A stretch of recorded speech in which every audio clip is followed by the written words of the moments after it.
Okay, now we are doing part B. Let's go through part B. It says that A is equal to 2, 4, and 6, right? We have 2, 4, 6.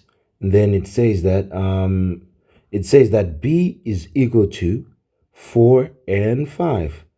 And then it says are A and B disjoint. Now, if you can go back to the video on intersection, we know what disjoint sets are. We can show them with a Venn diagram. Disjoint sets would be, if we put a Venn diagram here, would be our universal set. We would have set A and set B here like this. They have nothing in common.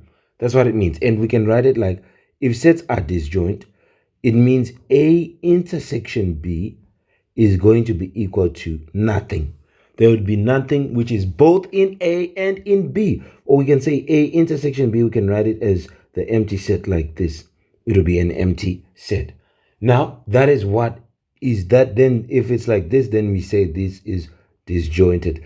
That is the condition for you to have disjointed sets. So we should find A intersection B being nothing. So we can now say, what is A intersection B? Is there something which is both in A and in B? Yes, I can see that 4 is in A and B. So you can say, therefore, A intersection B is not equal to empty set.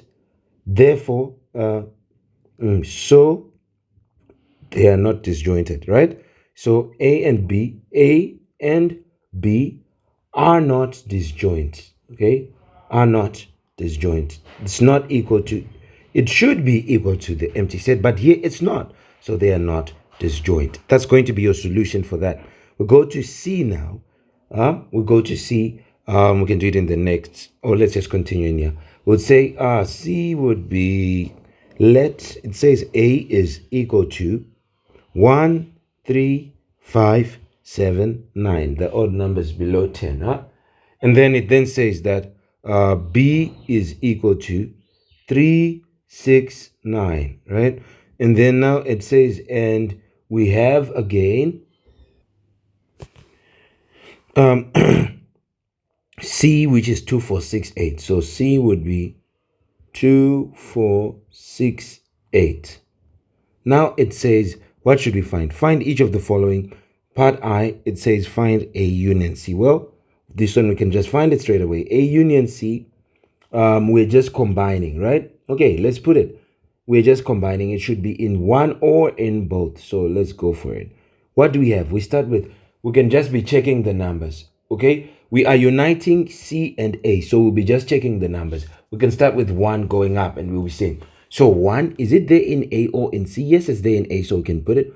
2, is it there in A or in C or in both? Yes, it's in C, so we can put it. 3, is it there in A or in C? Yes, we can put it. It's in A. 4, is it there in A or in C? Yes, it is there, we can put it. 5, yes, 5 is in A, we can put. 6, yes, 6 is in C, we can put. 7, yes, 7 is in A, we can put. 8, 8 is in C, we can put. Is in 9, 9 is in A, we can put. Then we have, this is our A union C. Then part 2, we want to find A minus B.